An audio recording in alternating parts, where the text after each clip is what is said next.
Snow drifted through the streets of Sandpoint, swirling like lost time. Outside a small cafe, an elderly couple stood trembling in the storm.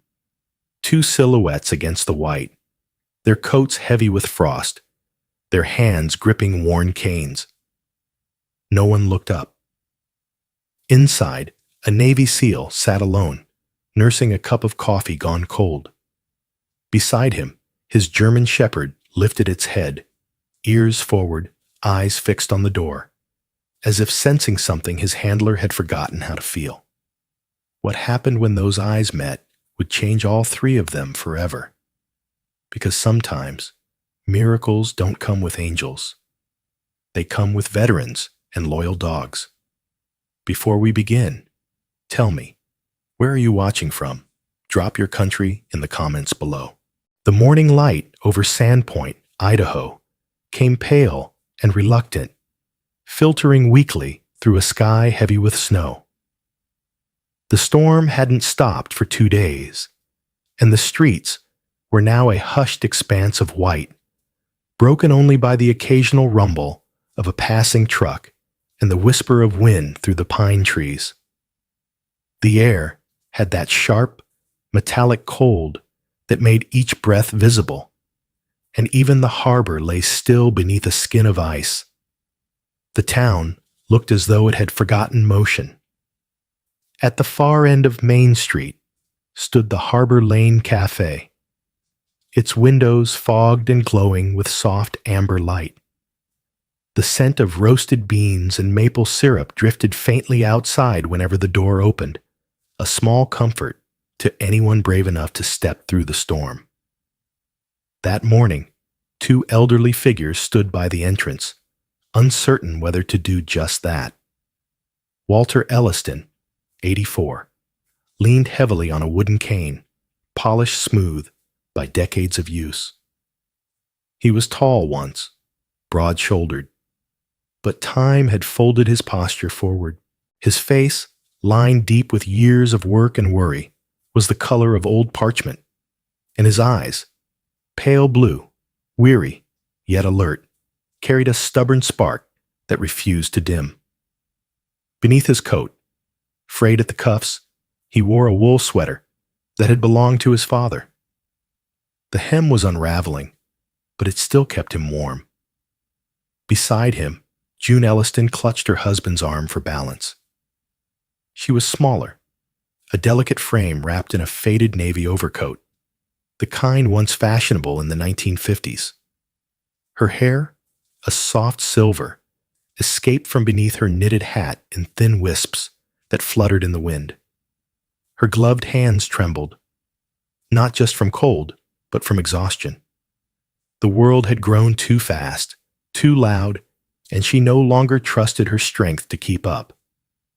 The couple had been walking for nearly an hour, their boots sinking into the thick snow, leaving shallow, uneven prints that the wind erased behind them.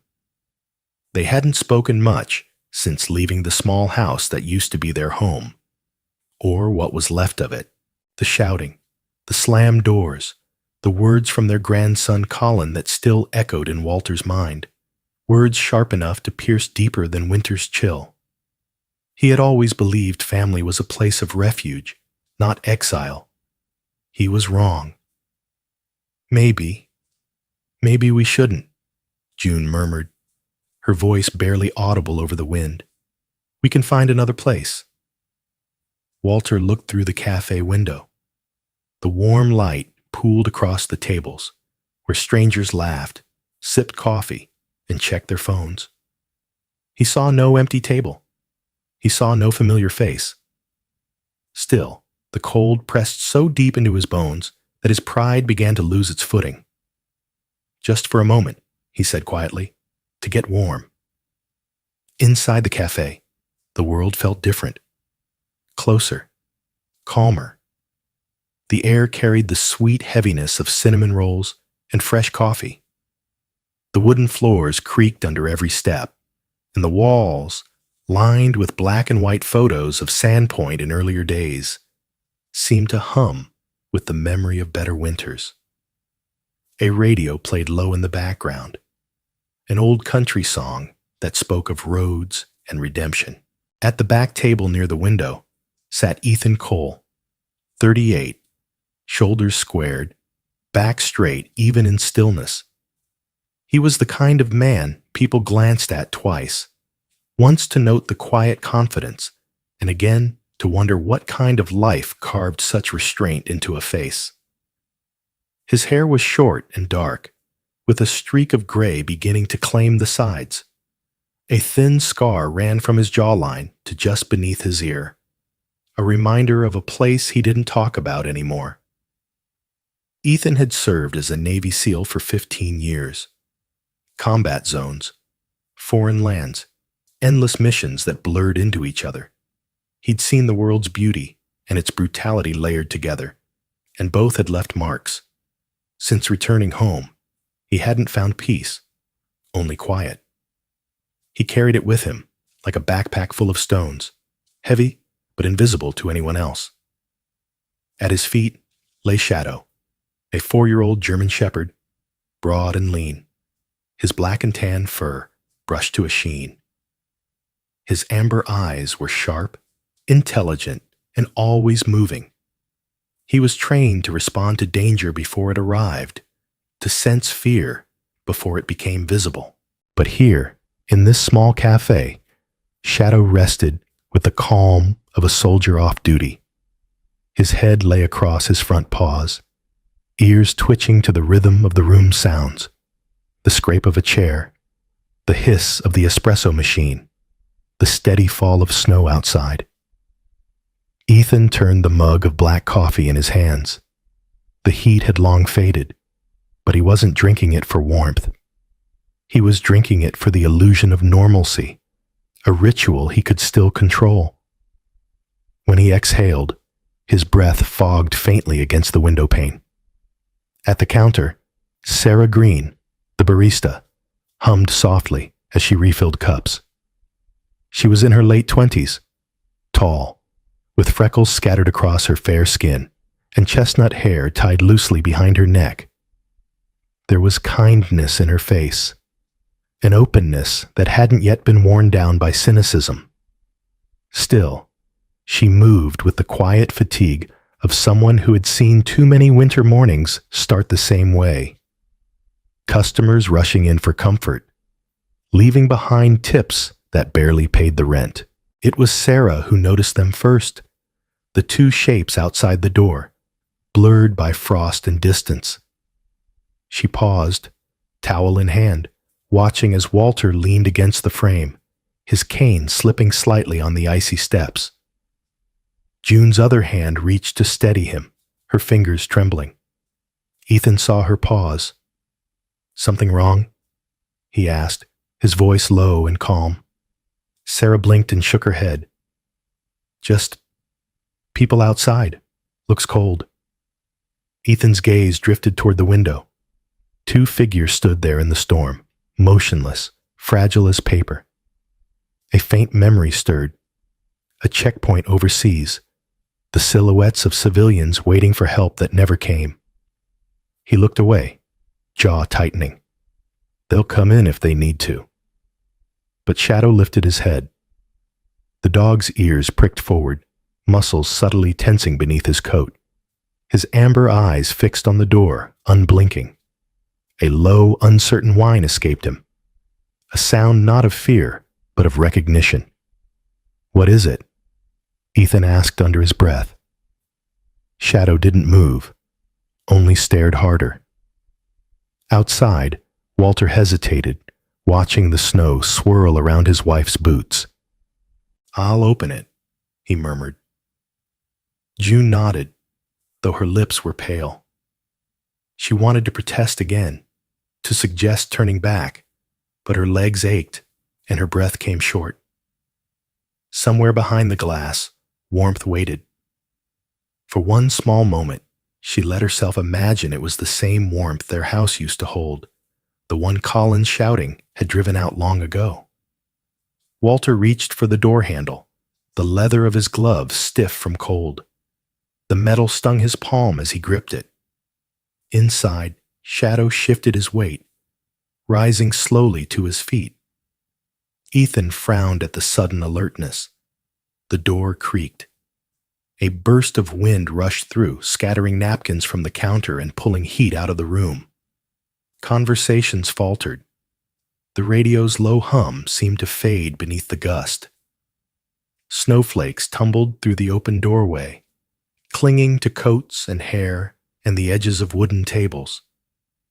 June stepped in first, guided by Walter's arm. The storm had turned her cheeks the color of faded roses. Droplets glimmered along her hat like pearls. She blinked at the brightness of the cafe, the hum of voices, the sudden, impossible comfort of warmth. For a heartbeat, the room was still. Sarah set her towel down, watching them with soft concern. A few customers turned their heads, some curious, others merely inconvenienced, but Shadow didn't look away. The German shepherd's eyes locked on the couple, his tail lowering slightly as his ears tipped forward. It wasn't aggression. It was awareness. The kind that came from instincts sharpened by countless missions, by learning to recognize the wounded even when they tried to hide it. Ethan followed the dog's gaze. He saw them, two figures barely standing, their coats soaked through, their faces etched with quiet defeat.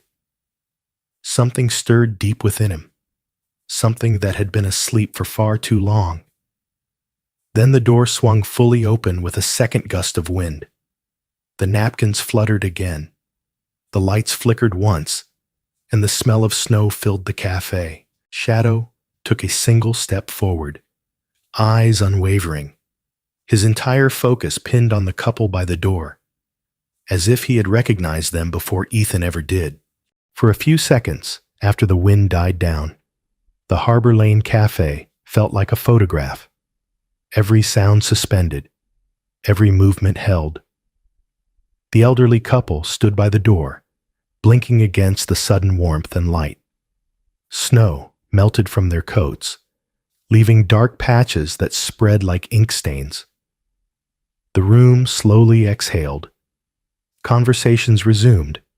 Chairs scraped faintly across the wooden floor, and a young man near the window returned to typing on his laptop. But the hush that had briefly fallen didn't fade completely. It lingered, as if the cafe itself had drawn a quiet breath and refused to let it go. Walter Elliston guided his wife forward. "Let's just ask," he murmured. June nodded, her hand tightening on his arm. Her lips were pale, trembling faintly, and the way she leaned into him told more than her words ever could. Together they moved between tables, passing strangers who smiled politely before turning away. Near the counter, Lydia, the younger of the two servers, watched with a curious mix of empathy and hesitation. She was 25, petite and light-footed, with copper-red hair tied up beneath a navy headband.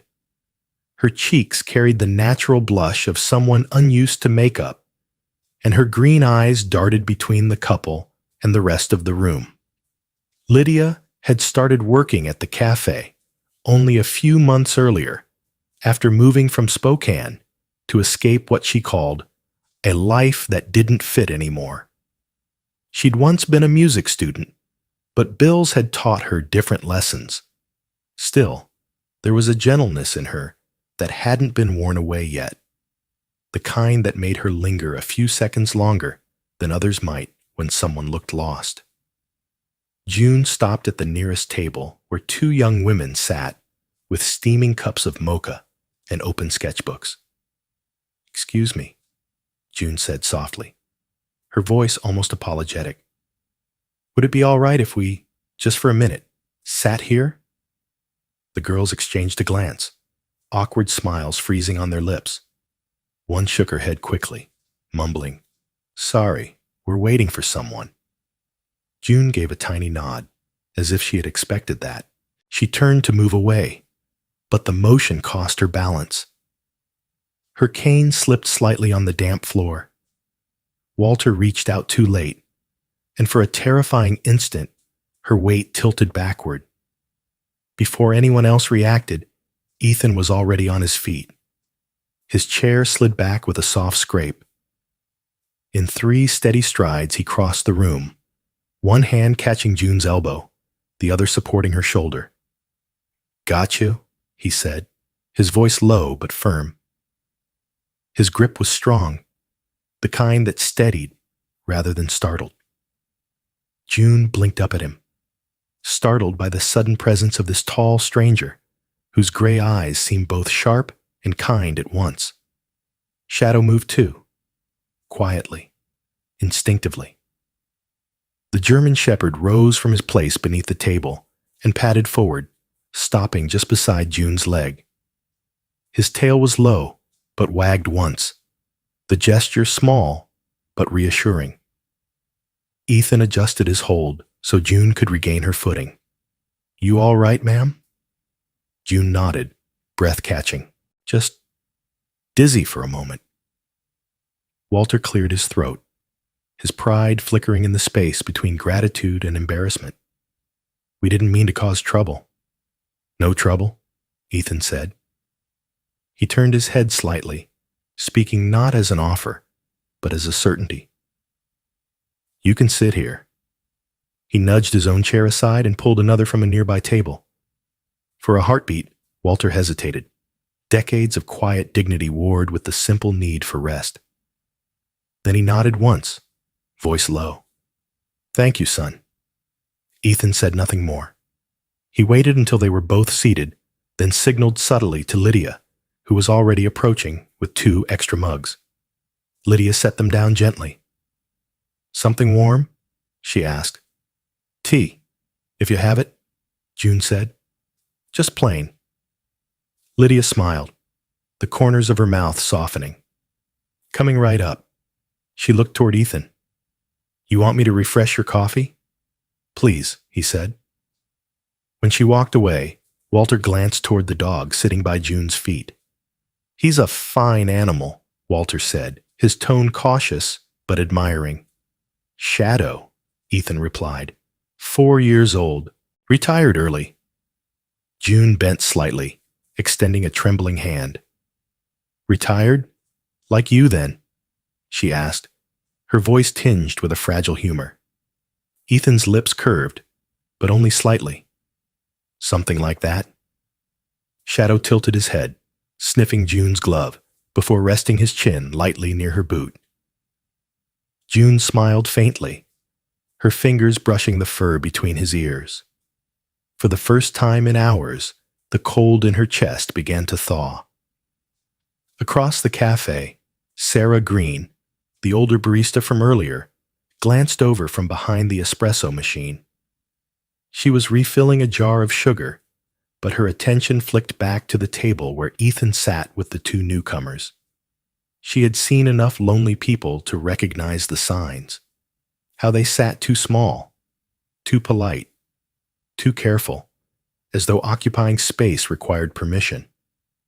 She made a note to check if they needed food once the rush slowed down. Walter removed his hat, revealing a crown of thin white hair. He set it carefully on his knee, eyes drifting toward the window. Snow still fell outside, relentless. The weight of it pressed against the glass, muffling the world beyond. "We didn't think it'd come down this hard," he said quietly. Ethan followed his gaze. "Storm came early this year," he said. "People weren't ready." Walter gave a dry laugh. "Seems to be a theme these days." June's hand found her husband's beneath the table, fingers curling around his. Ethan didn't ask what they were doing out in that weather, yet something in his posture shifted, the soldier's alertness softening into human concern. He had seen pain masked behind politeness before. Lydia returned with the tea, steam curling gently from the cups. "Careful, it's hot," she said, setting them down. She lingered for a heartbeat longer than necessary. June met her eyes and smiled, a small, grateful thing. Lydia saw the faint tremor in the woman's hands and wanted to ask if she was all right, but the words caught behind her throat. Instead, she said softly, "If you need anything else, I'll be right over there." "Thank you, dear," June replied. When Lydia walked away, Ethan noticed the subtle way June turned her wrist as she lifted the cup. It was a small motion, but practiced, the movement of someone accustomed to hiding pain. The sleeve of her coat slipped down slightly, just for a moment, long enough for him to see the edge of a dark mark running along her skin, shaped not like a fall or a bruise from age, but the deep oval imprint left by fingers that had gripped too tightly. June caught him looking and tugged her sleeve back quickly, forcing a smile that didn't reach her eyes. "Clumsy, that's all," she said quietly, as though reading his thoughts. "Fell last week." Ethan didn't reply. Years of field experience had taught him to tell when someone was lying, not maliciously, but out of habit, out of fear. He glanced toward Shadow, who was now resting at June's feet again. The dog's ears had lowered slightly, eyes half closed, yet his body stayed alert in that subtle, trained way, tense but still. Walter sipped his tea without noticing the exchange. "Been coming through this town since before they paved Main Street," he said. "Didn't used to be so busy." Ethan nodded absently, though his focus lingered on June's trembling hands. He remembered missions where people's stories hid behind gestures, not words. Signs of bruises they swore were accidents, of fear that wore politeness like armor. The cafe felt suddenly smaller, the warmth sharper. Sarah passed by and refilled his cup without asking. "New friends?" she said quietly. Ethan's reply was simple. "Maybe." When Sarah left, he looked back at the couple. June sat very still, staring into the cup, as though searching for answers in the tea leaves. Walter reached across and patted her hand. "It's good to sit again," he said softly, "just for a minute." June smiled faintly, but Ethan saw her knuckles whiten. Outside, the storm deepened, snow swirling against the window like restless ghosts. And there, beneath the table, Shadow's amber eyes flicked open. The dog looked first at Ethan, then at June, then back again, watchful, protective, understanding something unspoken. Ethan followed his gaze. The faint bruises on June's wrist told him this wasn't just about shelter from the cold. Something else had followed them here, something invisible but heavy. He didn't know yet what it was, only that he couldn't look away. The clock above the counter ticked once, soft but clear. June's sleeve slipped again as she reached for the sugar jar, and the bruise caught the light. Ethan's hand stilled on his mug. She froze, realizing what he'd seen. "It's nothing," she whispered. But Ethan knew better. The snow outside had thickened into a steady white curtain, blurring the shapes of the town into soft silhouettes. From inside the Harbor Lane Cafe, the storm looked almost peaceful, but the air around the small table near the window had grown heavy, thick with things unsaid. Ethan sat back in his chair, one hand loosely around his coffee mug, the other resting on his knee near Shadow's leash. Across from him, June stirred her tea without drinking, the spoon tapping gently against the porcelain in an absent rhythm.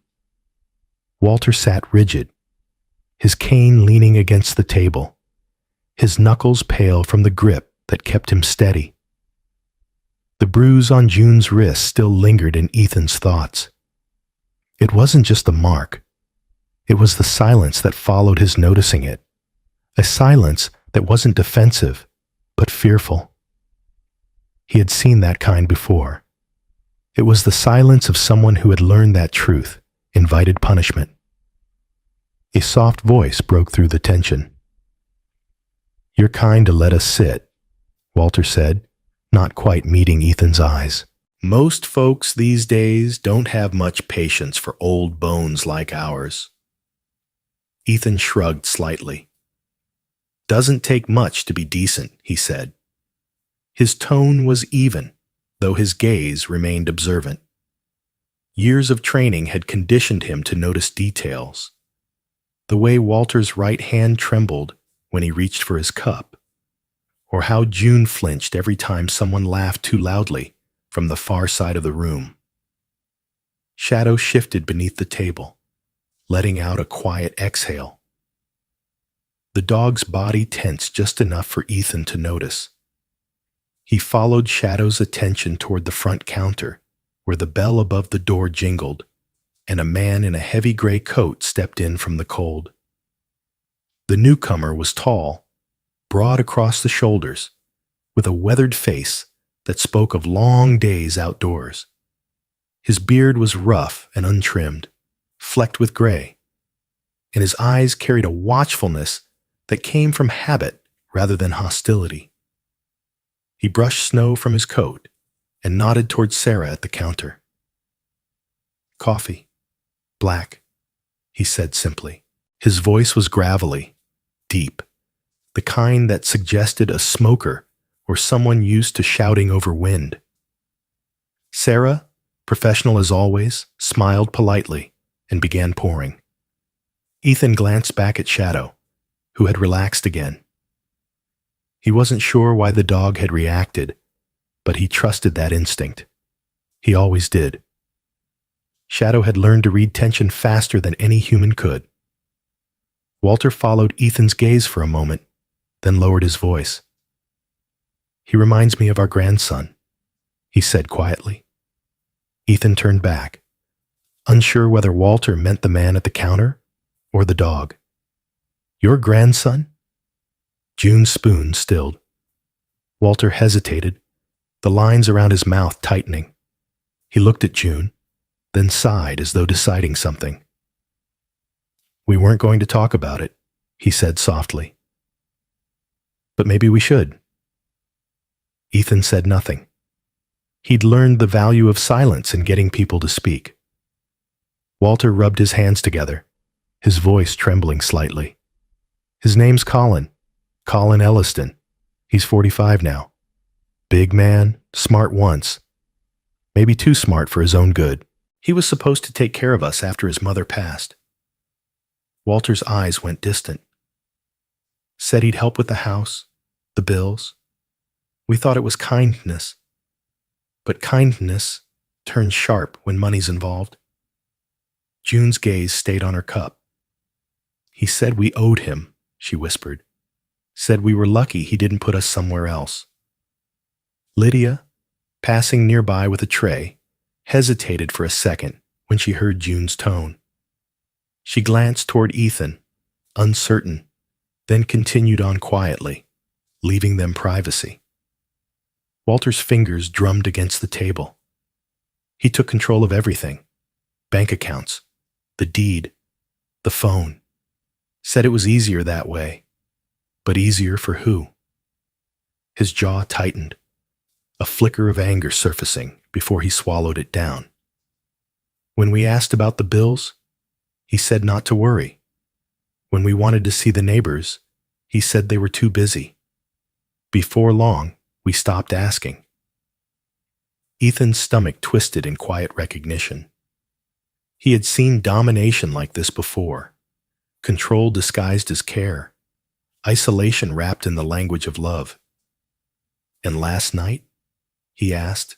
Walter nodded slowly. "He was drinking again. Storm rolled in, and he said he didn't want us costing him more electricity. Called it dead weight." His eyes darkened. "I told him he'd regret speaking that way to his elders. He didn't like that." June's voice cracked. He threw a mug. It shattered near the fire. Her fingers touched the edge of the bruise unconsciously. "He told us to leave if we didn't like how things were run." Walter's voice dropped to a rasp. So we left, with what we could carry. The cafe hummed quietly around them, the low sound of life continuing, unaware of the storm that existed at their table. Ethan's jaw flexed as he stared at the snow outside. He'd fought wars overseas and seen men destroy families for power, but the cruelty in this story felt different. Smaller, pettier, but somehow more vile for being domestic. Shadow's ears twitched again. He had shifted position slightly, placing himself so that his body now angled between the couple and the main walkway. It wasn't aggressive, just instinct. Protective. Ethan followed the dog's line of sight and noticed a group of customers entering, stamping snow from their boots. One of them, a man in his early 30s with dark hair and a patchy beard, laughed too loudly. The sound made June startle. Shadow's tail stiffened. Ethan placed a hand on the dog's collar, murmuring, "Easy, boy." The door closed again, muting the outside world. Lydia approached once more, setting down a plate with 2 slices of pie. "On the house," she said with a gentle smile. "Something warm helps." June's lips quivered as she smiled back. "That's very kind, dear." Lydia hesitated, lowering her voice. "You folks from around here?" Walter nodded. "Born and raised." Her brow furrowed. "Thought so. You look familiar. You used to come to the hardware store, right?" Walter blinked. "Years ago, maybe." Lydia smiled faintly. "My dad ran the counter then. Said you built half the houses near Elm Street." Walter chuckled softly, a sound that didn't quite reach his eyes. "Built a few roofs that still don't leak." Lydia lingered a second longer, reading something unspoken in their posture, the exhaustion that came from more than cold weather. "If you need anything else, I'm around," she said, then quietly returned to the counter. Ethan leaned forward, elbows resting on the table. "You said he controls the bank accounts?" Walter nodded. "Everything. My pension, June's insurance. I couldn't even buy her new shoes without asking." June tried to laugh, but it came out brittle. "He says it's for our protection." "From what?" Ethan asked. Walter looked up, and for the first time, Ethan saw anger burn beneath the man's restraint. "From living free," he said simply. Shadow shifted again, his body tightening slightly. Ethan noticed the way the dog's eyes tracked toward the front door once more. He heard it this time. The faint sound of heavy boots crunching outside before pausing just beyond the glass.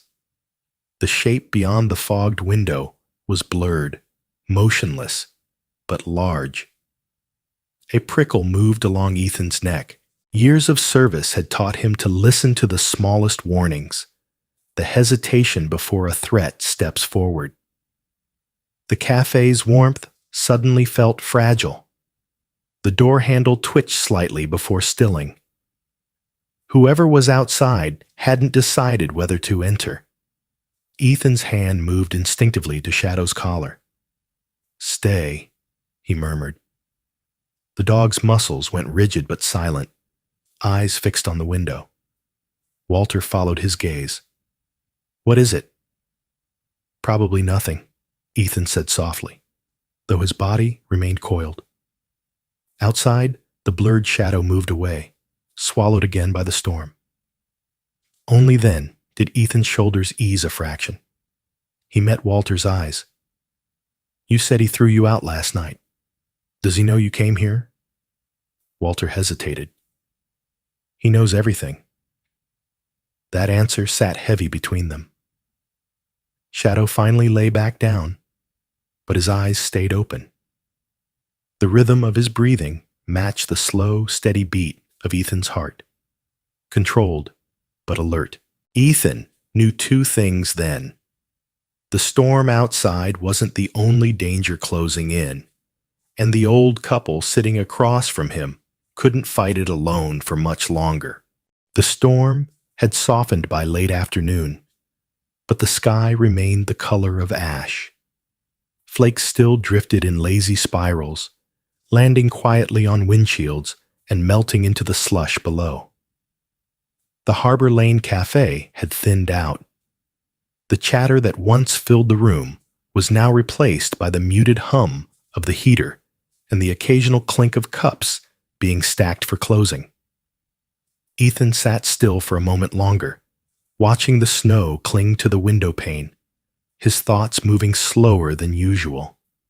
Across from him, Walter and June Elliston finished the last of their tea, both too polite to admit how long they had been sitting there. Shadow lay at Ethan's feet, eyes half closed but far from asleep. His ears twitched at every shuffle, every shift of a chair. When Lydia passed by with her tray, the dog's head tilted briefly before settling again. "Storm's not getting better," Sarah said as she approached their table, wiping her hands on her apron. The soft lines around her eyes deepened when she smiled. "You folks sure you want to be heading out?" Ethan looked up at her. "We'll manage," he said evenly. "They shouldn't be out in this any longer." Sarah hesitated, glancing toward the old couple. There was something about June's fragile posture and Walter's stoic silence that unsettled her. "If you need a place to stay, there's a bed and breakfast 2 streets over," she offered. "The owner's a widow, Mrs. Dawson. Sweet woman. Runs it quiet. Might have a room open." Walter shook his head, forcing a thin smile. "Appreciate it, miss, but we don't have much left to pay with." Sarah opened her mouth to respond, but Ethan cut in gently. "I'll handle it," he said, pulling a few bills from his wallet and leaving them beneath the coffee mug. "Come on, let's get you somewhere warm." Walter's protest died in his throat. The quiet authority in Ethan's tone made refusal feel out of place. Outside, the air bit sharp against their faces. The snow squeaked under their boots as they crossed the parking lot. The cafe's neon sign flickered behind them, its glow swallowed by the encroaching dusk. Ethan led the way to his truck, a dark, weather-worn Ford that looked as though it had survived as much as he had. The bed was dusted with frost, and the engine groaned when he turned the key, coughing twice before settling into a low hum. "Climb in," Ethan said, opening the passenger door. Shadow hopped into the back seat first, his paws leaving wet prints on the leather. Walter helped June climb up, careful with her coat hem so it wouldn't snag. Ethan adjusted the heat dial and waited until the defroster began to push warm air through the vents before shifting into gear. The roads out of Sandpoint were slick and narrow, winding between pine trees that bent under the weight of snow. The headlights carved tunnels through the gray light, illuminating the faint glimmer of ice on the asphalt. Shadow sat alert in the back, his head between the front seats, nose twitching occasionally as if cataloging scents through the half-open window. June clasped her hands tightly on her lap, eyes fixed on the snowy road ahead. "We're troubling you, aren't we?" she said softly. Ethan glanced over. "You're not," he said. "No one should be left out there." Walter cleared his throat. "You sound like a man who's seen worse." Ethan's grip tightened slightly on the steering wheel. "Maybe," he replied. The single word carried more truth than explanation. They drove in silence for several minutes. The rhythm of the wipers against the windshield was steady, hypnotic. Snowflakes streaked through the beam of light like falling stars. Then Shadow moved. His ears rose, his body stiffening slightly. A faint growl vibrated in his chest, low and uncertain. Ethan's eyes flicked to the rearview mirror. Headlights glowed faintly in the distance. 2 points of yellow slowly gaining on them. The truck behind them didn't sway or speed. It followed with precision, staying far enough back to seem casual, but close enough to be deliberate. "Someone behind us," Ethan murmured. Walter turned, squinting through the frosted rear window. "Can't see much in this weather." June's hand went instinctively to her husband's sleeve. "Do you think it's—" She didn't finish the sentence, but Ethan didn't need her to. The fear in her voice filled in the name, Colin. He pressed his foot lightly on the gas, testing the response. The Ford accelerated just enough to stretch the distance. The headlights behind them mirrored the motion, closing the gap again with quiet persistence. Shadow's fur bristled along his spine. His amber eyes locked on the glow behind them, pupils narrowing. Ethan's jaw set. "Stay calm," he said. June's breathing quickened. "He wouldn't follow us, would he?" Walter's silence was answer enough. The town's lights faded behind them as they entered the darker stretch of County Road 12. The snow fell heavier now, thick flakes spinning like ash through the beams. Ethan's focus sharpened. His training took over, calculating distance, terrain, escape routes. The truck's tires crunched over the icy road, and every sound outside felt amplified. The whine of wind, the creak of the steering column, the heartbeat of pursuit. Walter shifted in his seat, peering through the side mirror. "Gray pickup," he said, voice hoarse. "That's his." June's hands flew to her mouth. "Dear God." Ethan kept his eyes on the road. "He can follow," he said quietly, "but he won't touch you." The headlights behind them flashed once, long enough to confirm intent, not communication. Ethan's pulse slowed, steady, trained to handle crisis with clarity. He guided the Ford onto a side route leading toward the old logging road, one that looped through the forest before reconnecting to the main highway. It would be narrow and unplowed, but defensible. Shadow turned to look out the rear window, muscles taut. A low growl slipped again from his throat, more certain this time. "Good boy," Ethan murmured. "Keep eyes on him." Behind them, Colin's gray pickup roared as he shifted gears, his fury translating into motion. Inside that vehicle, Colin Elliston gripped the steering wheel so hard his knuckles had gone white. His face, once handsome in a rough laborer's way, was red with anger. His sandy brown hair clung damp to his forehead, and the stubble on his jaw made him look even more unkempt. The scar above his right eyebrow, a souvenir from a drunken fight years ago, flared with color whenever his temper rose. He muttered curses under his breath, eyes locked on the faint red taillights ahead.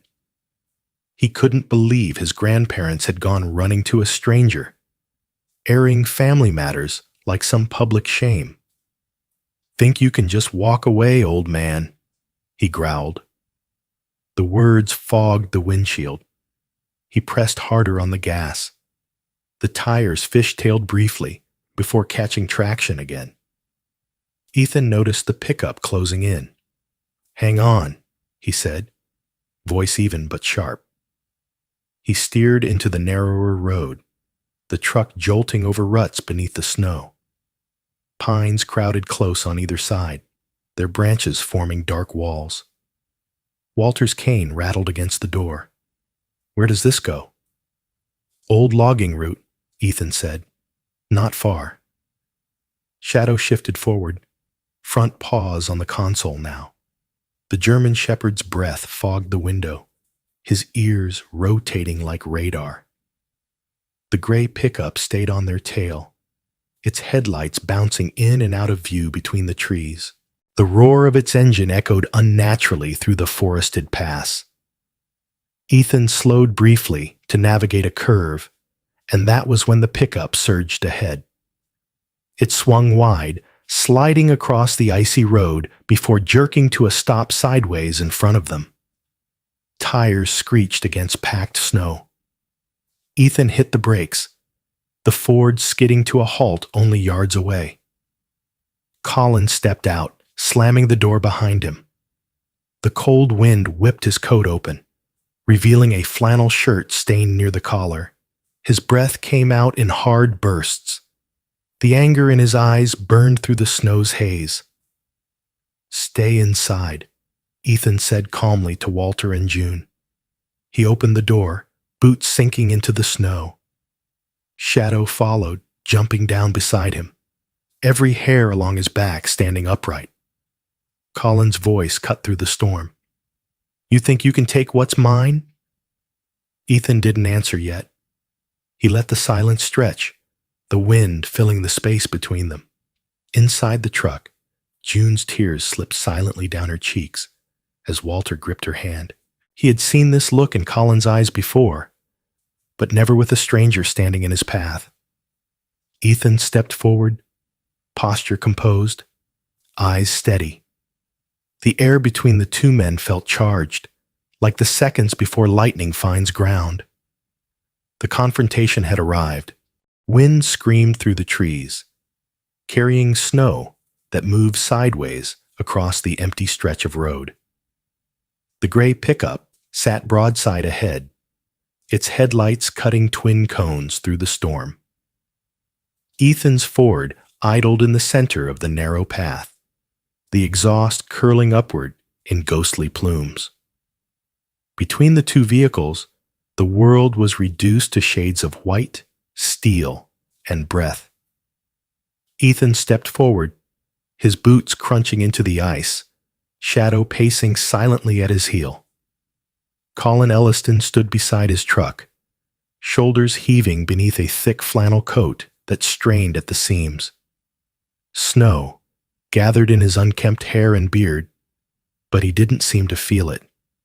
His eyes, bloodshot and bright with fury, locked on the figures inside Ethan's vehicle, on the silhouettes of Walter and June huddled close together. "You've got no right taking them," he shouted, his voice roughened by whiskey and rage. Ethan's reply came calm, measured. "They're not property." "Property?" Colin barked out a laugh that ended as a snarl. "Everything I've done was for them. The bills, the house, the food on their table. You think I'm the bad guy because they spun you a story?" He took a half step forward, snow sloshing beneath his boots. "They're old. They forget things. They lie when it suits them." Ethan didn't move. His breath came slow, controlled, his pulse steady even as adrenaline burned quietly beneath the surface. "Old doesn't mean foolish," he said, "and I've seen enough to know what fear looks like." Behind him, the truck door opened. Walter's voice, tremulous but firm, carried over the wind. "Colin, enough.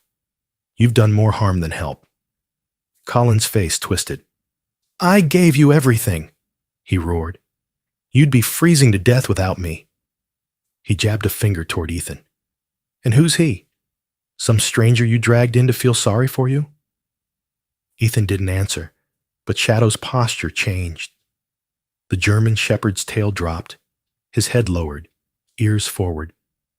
A warning growl rippled through his chest, low, steady, the kind that spoke more clearly than words. Colin flinched, but covered it with a sneer. "You got your dog trained to threaten people now?" Ethan's voice hardened. "Only when they need to be." Colin laughed again, but the sound came out thin. His confidence was crumbling under the weight of something he didn't understand. Ethan's composure, the dog's unwavering gaze, and the quiet strength that now stood behind them. Walter had stepped from the truck, his old cane sinking into the snow. His face, lined with age and exhaustion, carried an expression Colin hadn't seen in years. Defiance. "Son," Walter said, his voice shaking not from fear, but from conviction. You stopped caring the day you started counting what you could take. Colin's jaw clenched. You ungrateful. He lunged forward. The motion was sudden, fueled by months of resentment and too much liquor. Ethan shifted instantly, placing himself between Colin and the couple. Stop. The single word was a command, flat and immovable, but Colin didn't. He reached past Ethan's shoulder, grabbing for June's arm as she tried to step back. His fingers brushed her coat, then Shadow moved. The dog launched forward with a bark that cracked the storm open. Snow burst upward around his paws as he landed squarely between Colin and June, hackles raised, fangs bared in warning but not attack. The sound that came from him was deep and resonant, vibrating through the air. Colin stumbled backward, slipping on the ice, his coat whipping in the wind. Ethan's tone stayed even. He won't bite unless I tell him to, he said quietly. But I wouldn't test that. For a moment, the only sounds were the wind and Colin's ragged breathing. He stared at Shadow, whose eyes glowed amber beneath the truck's headlights. Then his gaze snapped back to Ethan. You think you can protect them forever? You don't know who you're dealing with. Ethan stepped closer, his own shadow merging with the dog's. I know exactly who I'm dealing with, he said. A bully who mistook fear for respect. Colin's hand curled into a fist, then fell open again.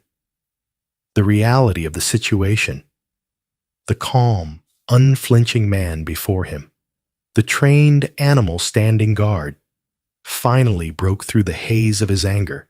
He spat into the snow, the dark spot hissing against the ice. This isn't over. Walter stood a few feet behind Ethan, clutching his cane.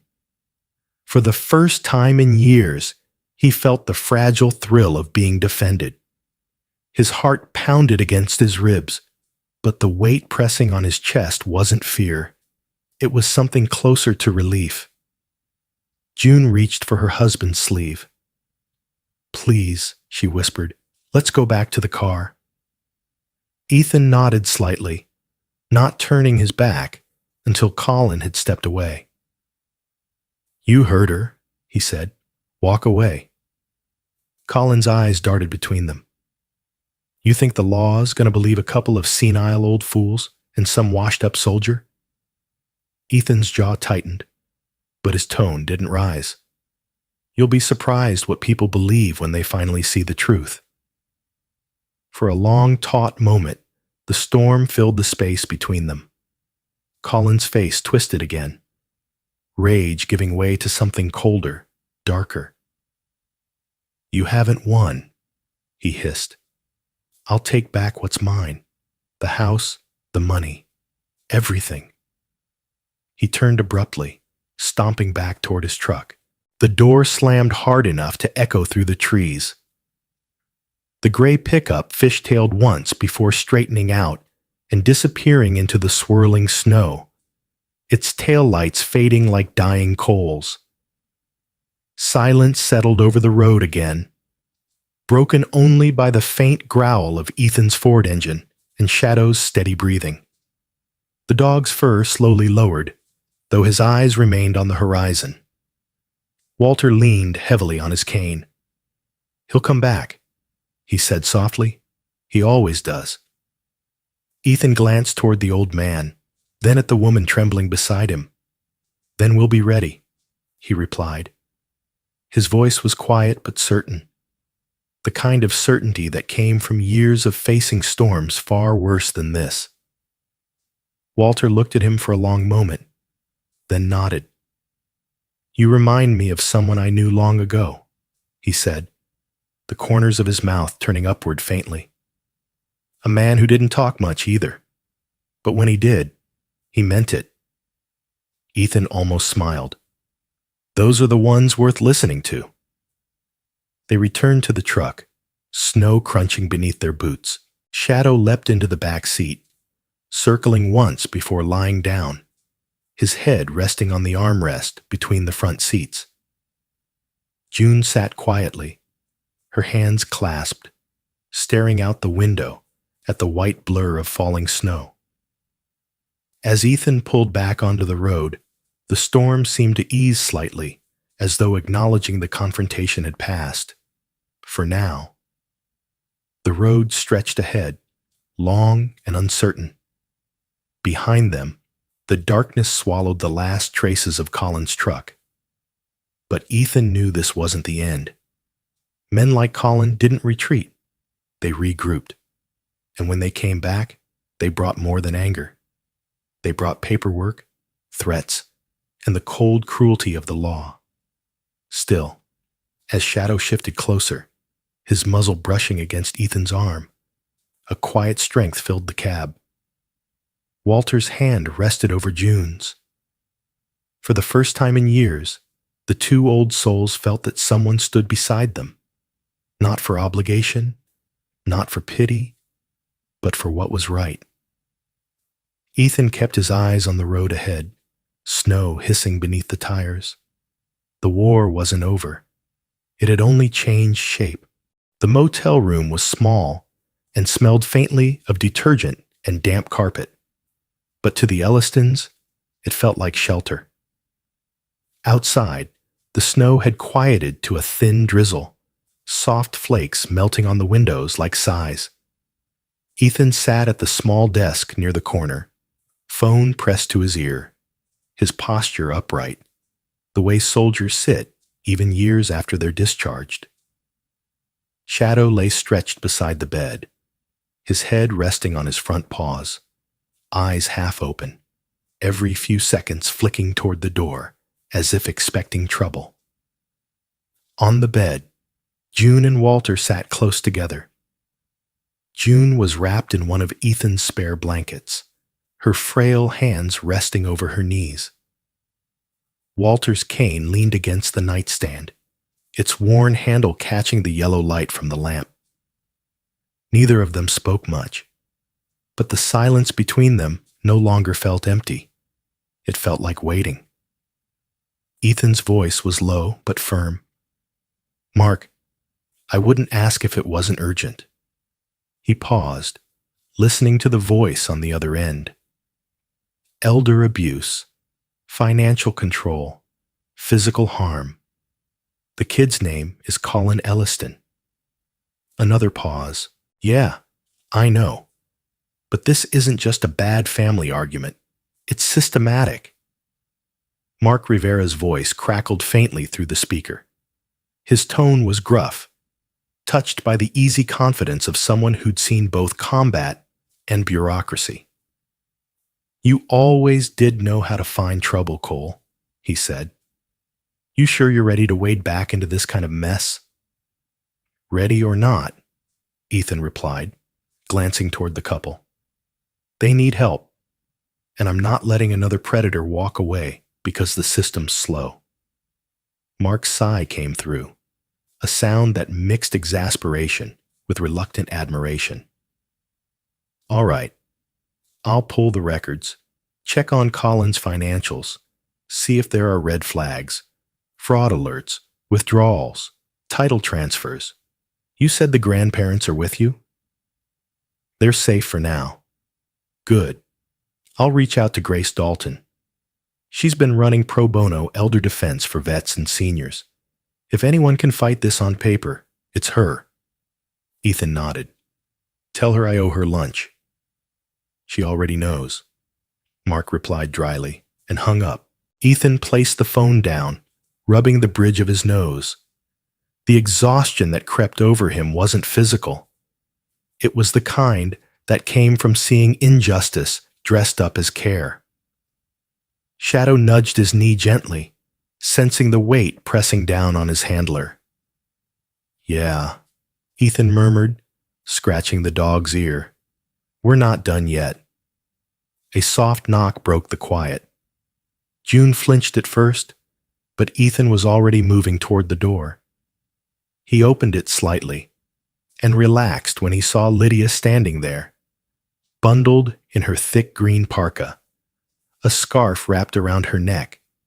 Her cheeks were flushed from the cold, and in her gloved hands she carried a paper bag that smelled faintly of soup and fresh bread. "I didn't mean to intrude," she said, her voice uncertain but kind. "I just thought they might need something warm. The cafe's closing early, and I had extra." Ethan smiled faintly. "You didn't have to, but I'm glad you did." Lydia stepped in carefully, brushing snow from her sleeves. She glanced around the small room, taking in the modest furniture, the old couple sitting quietly on the bed. "Hi again," she said softly, offering a smile to June. "Brought some vegetable soup and rolls, and—" She hesitated, pulling a folded sweater from her bag. "This belonged to my grandmother. I think it'll fit you." June blinked, her lips trembling. "You're very kind, dear," she whispered, taking the sweater with both hands. The wool was soft, pale blue, faintly worn at the edges. It was the sort of thing that carried warmth even when cold. She clutched it to her chest for a moment before slipping it on. "I haven't had anyone make me soup in a long time." Lydia smiled. "Then it's about time someone did." She ladled the soup into bowls, the steam rising gently into the cold air of the room. Walter muttered something about not deserving charity, but Lydia cut him off with a grin. "It's not charity, sir. It's Idaho hospitality." The room eased a little after that. June ate slowly, spoon trembling slightly, while Shadow rested his chin on the edge of the bed, eyes flicking between each person like he was making sure everyone stayed safe. Lydia crouched to pat him gently. "You're a beautiful boy, aren't you?" "He knows it," Ethan said, a ghost of humor flickering across his face. After a few minutes, Lydia straightened. "I'll leave you folks to rest," she said softly.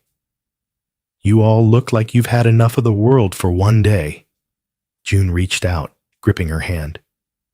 "Thank you," she said. Her voice cracked, and to her own surprise, tears welled in her eyes. "For remembering that we still matter." Lydia froze for a heartbeat, then squeezed June's hand gently. "You matter more than most people realize."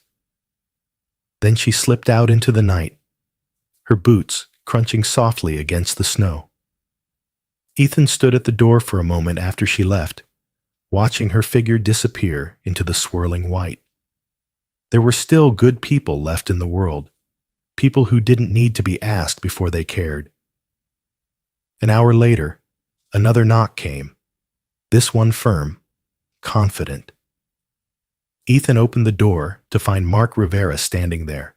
Mark looked older than Ethan remembered, mid-40s, hair cropped short and streaked with gray, his frame still solid beneath a worn brown jacket. A jagged scar ran along his left cheek, disappearing into the shadow of a beard. He had the weary eyes of a man who'd seen too much of what the world does to the weak, but his handshake was strong, deliberate. "You don't age, Cole," he said dryly. "Still got that hero complex, though." Ethan smirked. "You came anyway." Mark shrugged. "Can't let you have all the moral credit." He stepped inside, scanning the room. When his gaze landed on June and Walter, his demeanor softened instantly. "Ma'am." "Sir." He nodded respectfully. "We're going to get you through this." Before Ethan could respond, Mark's phone buzzed. He glanced at it, then handed it over. "Grace wants to talk to you." Ethan took the phone. "Grace Dalton." A clear, sharp voice came through. Her tone was precise, professional, and anchored with quiet strength.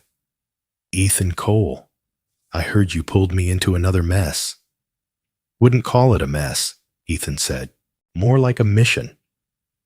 Grace chuckled lightly, the sound quick but warm.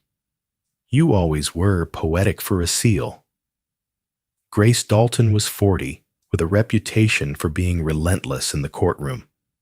A former Navy legal officer, she had left active duty after losing her husband, also a veteran, to an avoidable medical error at a VA hospital.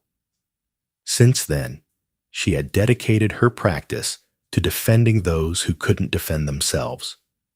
She was tall, with chestnut hair cut neatly at her shoulders, and a composure that could calm a room or silence a bully with equal ease. "I'm driving up from Coeur d'Alene tonight," Grace said. "If they're willing, we'll start documenting everything tomorrow. Financials, medical, statements from anyone who's seen the abuse. We'll need photos of injuries and property records." "I'll have it ready," Ethan replied. Mark looked over from where he was unpacking a small laptop. Already pulled the first set of documents. Power of attorney transfer, bank withdrawals, and one fun surprise. The house title's been moved to Colin's name last fall. Walter's head dropped. "He promised that was just paperwork," he said, his voice hollow. Grace's voice hardened over the line. "That promise ends tonight." June reached for Walter's hand, squeezing it. "We shouldn't have trusted him." "You trusted family," Grace said gently. "That's not a mistake. It's hope. He abused it. That's on him." The call ended, but her words hung in the room like a quiet vow. Ethan looked around, at Mark working quietly on the files, at Walter and June sitting a little taller than before, at Shadow, curled by the door like a guardian. For the first time since this began, the air felt different. The fear was still there, but so was something else. Resolve. Walter met Ethan's eyes.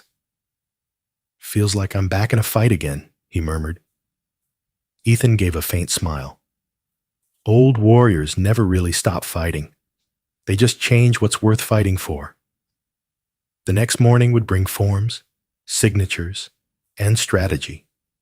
But for now, in that small motel room surrounded by snow, there was peace. Grace's final words echoed in Ethan's mind long after the line went dead. From here on out, they don't fight alone. The morning broke gray and heavy over Sandpoint. Snow still lined the gutters, melting into shallow pools that reflected the dim winter light. The Ellistons sat quietly in the examination room of the small local clinic, waiting for the nurse to return. June's hand rested lightly on Shadow's head, her frail fingers tracing the soft fur between his ears. The German shepherd lay beside her chair, eyes closed, but his breathing was alert, slow, steady, protective. Ethan stood by the window, arms crossed, watching the frost melt from the glass. Mark Rivera leaned against the wall near the door, a clipboard in hand, while Grace Dalton spoke in low tones with the attending nurse. Grace was immaculate as always. Dark slacks, gray wool coat, her chestnut hair tied back neatly. There was an intensity in her movements that came from years of precision, her voice measured but commanding. "We'll need copies of every document," she said, "photos, notes, and your full report by the end of the day." The nurse, a woman in her 50s with tired eyes and a kind face, nodded. "Of course, ma'am. We'll get everything processed today. Mrs. Elliston's vitals are stable. Some bruising on her arms and back, mild dehydration, but she'll recover." Grace exhaled softly, relief slipping into her tone. "Thank you." Ethan turned toward June. "You hear that? You're going to be fine." June smiled faintly. "I think I already am," she said, her voice trembling just a little. She leaned down to Shadow, whispering something only he could hear. "You're an angel, aren't you? A guardian in fur." The dog's tail thumped once against the floor. Walter sat across the room, hands clasped over his cane. He had the look of a man whose body was failing him, but whose spirit refused to yield. "You think they'll find what they need?" he asked. "They'll find more than that," Grace replied, gathering her papers. "The search warrant came through an hour ago. Sheriff's team is already en route to your property. If Colin's been hiding what we think he has, this ends today." Mark pushed off the wall. "Let's head over. I want eyes on it." The Elliston property sat at the far end of a rural road, lined with frozen birch trees. It was a modest farmhouse, 2 stories tall, with faded green paint peeling from the sides and a porch sagging slightly from years of neglect. A rusted mailbox tilted beside the driveway, its nameplate, Elliston, barely legible beneath a layer of ice. Sheriff Ben Harmon stood near the front gate, his breath visible in the cold. He was a man in his early 50s, tall and broad, with thinning blonde hair and a mustache streaked gray. His uniform was neat, the badge polished, but the deep lines around his eyes suggested a man who had seen too much deceit in quiet towns. Despite his hardened appearance, there was something deliberate in his manner, careful, methodical, and just a touch weary. When the black county SUV pulled up, he turned to greet them. "Cole," he said, shaking Ethan's hand firmly. "Heard you stirred up a hornet's nest." "Just cleaning it out," Ethan replied. Grace joined them, introducing herself with the crisp professionalism of someone used to command. "Sheriff Harmon, we have the warrants, financial, medical, and property related. Colin Elliston's name shows up on several unauthorized transfers." The sheriff gave a curt nod.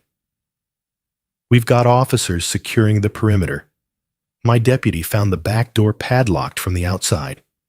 That's a red flag if I ever saw one." Inside, the air was thick with neglect. The heat had been turned low, and every breath formed a faint cloud. The wallpaper had peeled away in long curls. On the dining table sat an empty glass and an open envelope marked "Final Notice." Mark moved carefully, camera in hand, photographing everything: the unpaid bills, the overturned chair, the stains along the carpet where a heavy piece of furniture had once sat. Grace followed the sheriff upstairs. "We're looking for signs of restraint, anything suggesting confinement." The second floor smelled faintly of dust and something sour. The first door they tried creaked open easily, revealing an empty guest room, cold, unused. The second door, however, was bolted shut with a metal latch mounted on the outside. Grace's eyes hardened. "This is it." Harmon stepped forward, unclipping his flashlight. "We'll need to force it." With a single strike from a crowbar, the lock gave way. The door swung open, revealing a small bedroom with 2 twin beds pressed against the wall. One was neatly made, the other rumpled.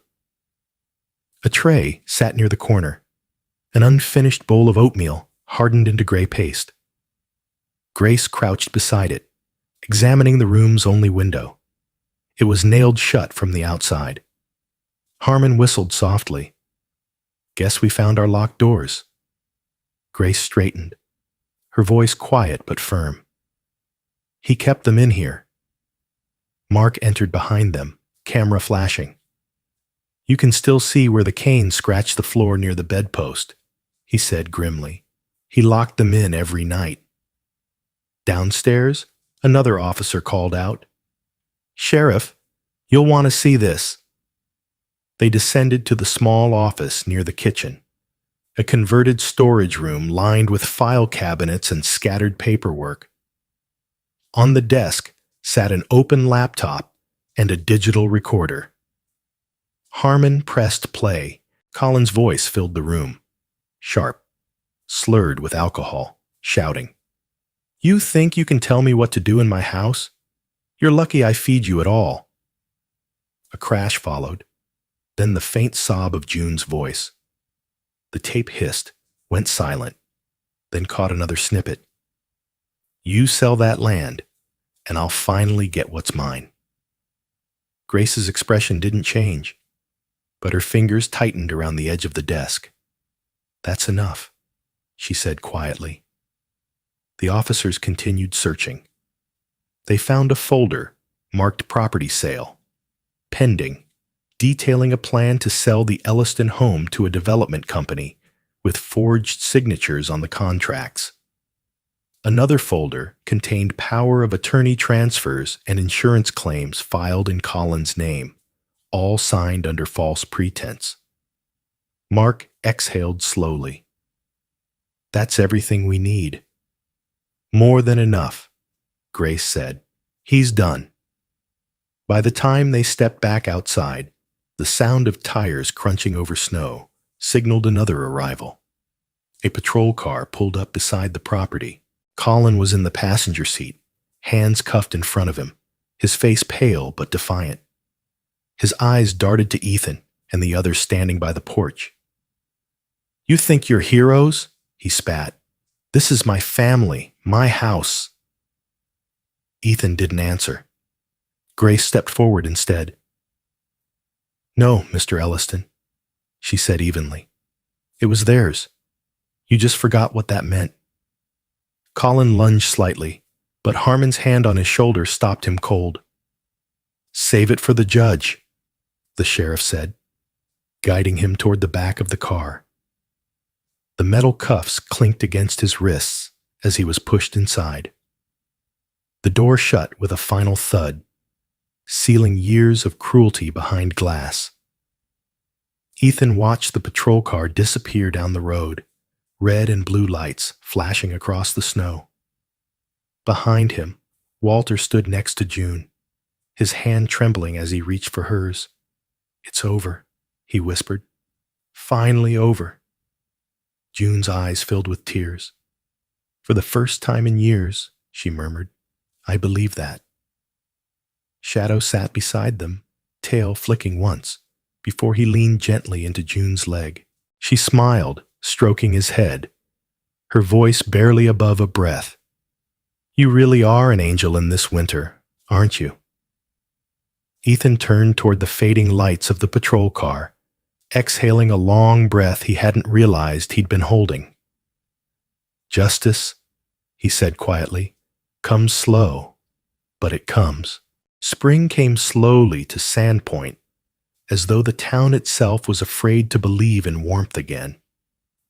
The snow along Harbor Lane melted into ribbons of silver water that ran down the gutters, feeding the first stubborn shoots of green grass. The lake shimmered at the edge of town, its ice finally gone, and the air smelled faintly of pine and wet soil. It was the kind of morning that whispered renewal, the kind Walter and June Elliston had not dared to hope for in a long time. The small courthouse downtown had been full that day, weeks earlier, the light filtering through high windows onto faces lined with judgment, pity, or quiet admiration.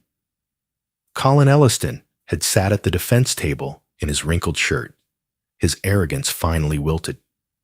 The evidence had been too clear, too overwhelming. The forged signatures, the bank records, the recordings of his rage. Grace Dalton's voice had carried through the room like tempered steel, sharp but controlled. This is not a misunderstanding, she had said. It is the systematic exploitation of the vulnerable. And today, it ends. When the verdict came, June wept openly. Walter didn't move at first. He simply stared at the judge's lips, as if afraid to believe the words he was hearing. Restoration of property, rights to Walter and June Elliston, the judge had declared. Protective care assigned under state supervision, and a permanent restraining order against Colin Elliston. Now, months later, their house no longer felt like a prison. The locked doors had been replaced, the nailed windows opened to let in fresh air. Ethan had helped with the repairs himself, installing handrails along the staircase, recarpeting the hallway, fixing the loose floorboards that creaked underfoot. His hands, steady and calloused, worked with the same patience he once used to field strip a rifle in silence. Shadow followed him everywhere, nose dusted with sawdust, tail wagging whenever Walter gave a quiet order. Walter had regained a spark. Though age still bowed his back, there was strength again in the way he held himself. He wore his old flannel shirts now, clean and pressed. Sleeves rolled past his wrists as he sanded a wooden railing under Ethan's guidance. "Guess I still remember how to hold a hammer," he said one afternoon, squinting toward Ethan. "Just needed someone to remind me I wasn't done yet." Ethan smiled faintly. "You never were." June spent most mornings in the kitchen, sunlight spilling over her as she baked. Her silver hair was always pinned neatly in a bun. Her pale blue sweater, the one Lydia had given her, still soft from careful washing. Every Friday, she baked oatmeal biscuits shaped like small bones, which she stored in a tin labeled "For Shadow Only." "Dogs have better souls than most people," she often said, placing a biscuit in the tin while humming softly to herself. Sometimes, Lydia stopped by from the cafe, carrying a thermos of coffee and gossip from town. Her face was bright with youth and a quiet admiration for Ethan that she never said aloud. She would kneel beside Shadow, scratching behind his ears, and laugh when he leaned his full weight against her knees. "You're getting spoiled, soldier," she'd tease. One afternoon, a delivery truck pulled into the driveway. The driver, a middle-aged man named Harvey Lowe, with a round face and sun-faded cap, stepped out holding a package marked Dalton Law Group. "Special delivery," he said, handing it to Ethan. "Looks official." Inside were the final settlement papers and a short handwritten note from Grace. "Case closed. Justice served. Now live. Don't just survive." Ethan folded the note carefully and slipped it into his pocket. He could almost hear Grace's voice. Sharp, witty, endlessly composed. She'd called him 2 nights before, saying she was taking on a new case for a veteran's widow in Coeur d'Alene. "You've done your part," she had said. "Now let them do the rest. Healing doesn't happen when you're still standing guard." He wasn't sure he agreed, but he understood. The following week, Ethan and Shadow arrived early one morning with lumber and paint. The lake glimmered behind the house as mist rose from its surface. Walter met them on the porch, his cane tapping lightly against the newly polished boards. "You don't have to keep fixing things, son," he said. "We're holding together just fine." Ethan looked at the railing, half smiling. "Not fixing. Finishing what we started." Shadow trotted past them, heading straight for the kitchen where June stood waiting with her tin of biscuits. "Good morning, sweetheart," she said, bending slowly to scratch behind his ears. "You know what day it is." She opened the tin. The dog's tail thumped against the floor like clockwork. She handed Ethan a cup of coffee, her fingers warm against the mug. "You know," she said softly, "it's strange to have quiet mornings again. For years, quiet meant fear. Now it means peace." Ethan nodded, glancing around the home, at the sun filtering through the clean windows, the faint scent of baked bread, the photographs restored to their rightful places on the mantel. "You earned that peace," he said. Walter sat in his armchair, polishing a small wooden whistle he had carved himself. It was clumsy, but charming, the kind of project a younger man might have given up on, but an old one found purpose in. "Watch this," he said, bringing the whistle to his lips. A soft tone emerged, barely audible, but enough for Shadow's ears to perk instantly. The dog padded over obediently and sat at Walter's feet, waiting for the next command. Walter chuckled, his voice deep with satisfaction. See that? Still got it. June laughed gently from across the room. You and that dog, she said. You two might start a club. Ethan smiled. He listens better than most men. They all laughed at that, the kind of laughter that rolls out gently, like sunlight on still water. Later that day, Lydia arrived with a basket of muffins and the latest newspaper. Your story's in here, she said, unfolding the front page. The headline read, Elderly Couple Wins Justice After Months of Abuse. Veteran and K-9 team credited for intervention. June covered her mouth, eyes wide. Oh my. Ethan shifted uncomfortably, unused to praise. They didn't have to print that, he murmured. Lydia smiled. Maybe they did. Sometimes people need to see that good still wins. The afternoon slipped into soft gold. Shadow lay sprawled near the porch steps, his fur shimmering in the light, breathing steady. Birds sang somewhere in the birches. Walter leaned back in his chair, his old eyes distant but peaceful. As Ethan turned to leave, June reached for his sleeve, stopping him. Her grip was surprisingly firm. Son, she said gently, looking up at him with eyes clear and kind. Sometimes God sends salvation not with wings, but with a soldier and a loyal dog.